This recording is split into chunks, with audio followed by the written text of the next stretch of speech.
And it ended like maybe last month. I have not finished the entire season this last season, and I've been struggling. But we'll get to that. What are you, Novacaine?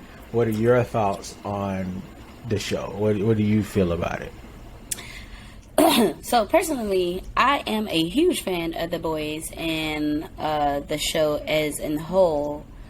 I love The Boys. Like, I don't know. I feel like I'm a super fan at this point because there's certain things I start looking up randomly just because I watched an episode, and I don't do this with most television shows.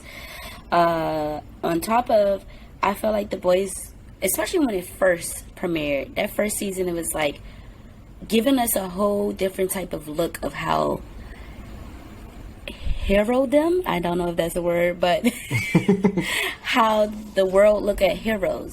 So of course, you know, prior to this, we've had our Marvel and our DC, and how we perceive how a superhero should be, or how if we were to live in a life with superheroes. And then here comes The Boys and just throw a whole wrench into our ideas.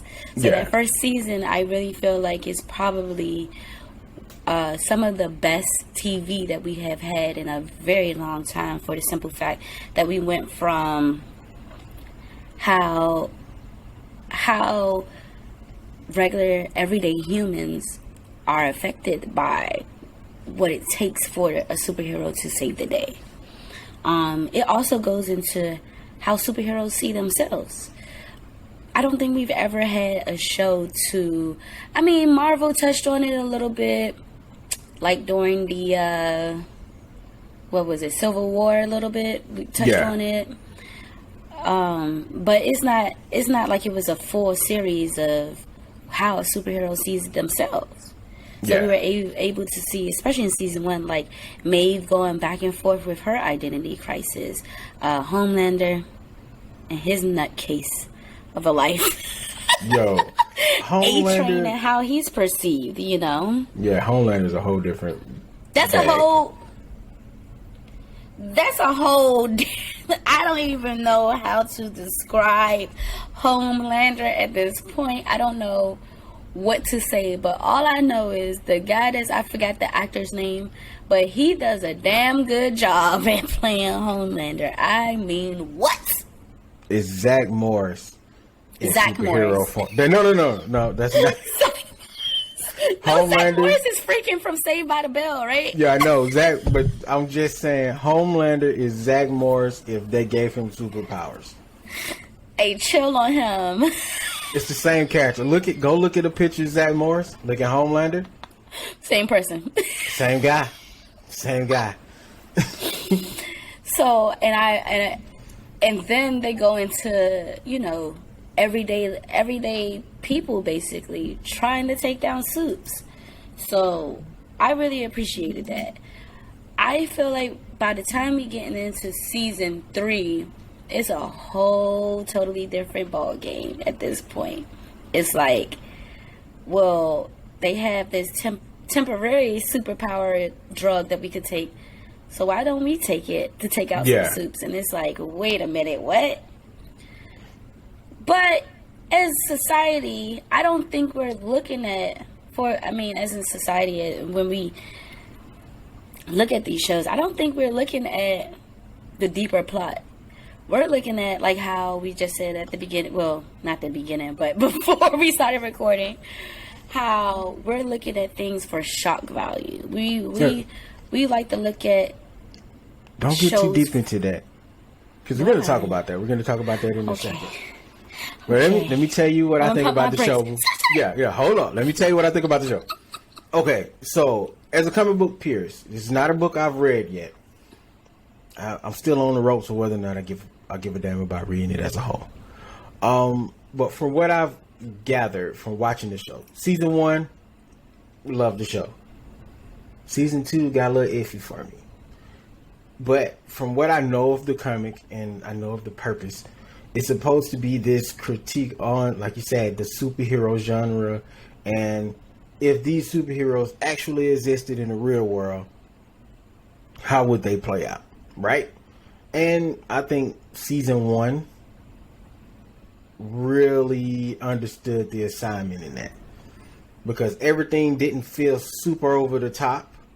It felt like these things could possibly happen if somebody was able to crack the code of superhero and make it a reality. And I think it's a good critique on mental health. I think it's a good critique on power and what could happen when poor mental health and absolute power collide. Only in the case of mostly Homelander in this case. Because I think Homelander is an underdeveloped person as a whole. He is. And he has his own issues, mental health issues. And this is not saying, I don't think it's the show itself is vilifying mental health. I think it's just trying to raise questions about it. Like, what happens when you give someone that does not have the mental stability an absolute weapon? And when the show focuses on those things and how everyone is affected by that in the overall, I think it's good. But then they have to throw in some of the craziest stuff, which is where I'm like, I don't like this too much. Like, I'm all for shock value. I just don't like shock value for shock value's sake. You don't like the shock value when it, like you said, for shock value's sake, just to throw it in there just because. Yeah, like, I understand that you are mimicking life.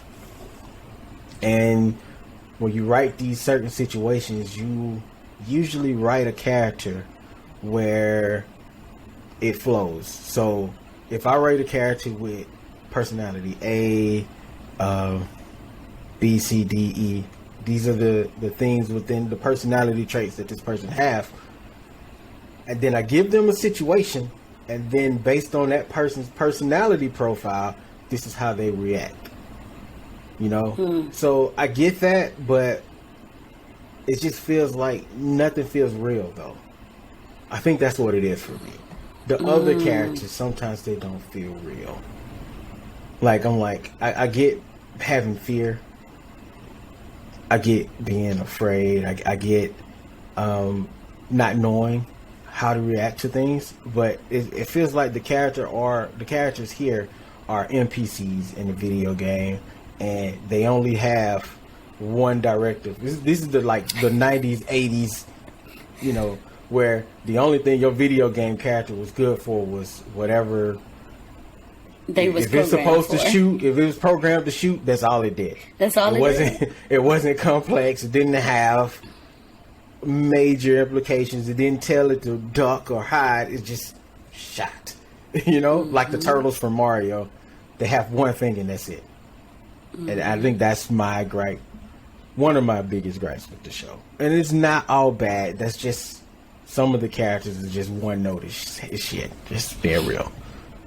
So, do you think that society itself has impacted the show? Alright, Spadez Gang. That's our show for today. Did we miss anything? Let us know in the comments below or wherever you're listening to us. Do us a favor and head over to www.thebkspadeshow.com. That's Spades with a Z. You can get all the blogs, the audio, the video, and some really cool merch. And if you're listening on Spotify or Apple Podcasts, leave us that 5-star rating. And YouTube, like, comment, share, and subscribe to the BK Spadez Show, where society meets pop culture. I am your host, the BK Spadez, here with my very lovely co-host, Novacaine, baby. Alright, Spadez Gang, thanks for tuning in.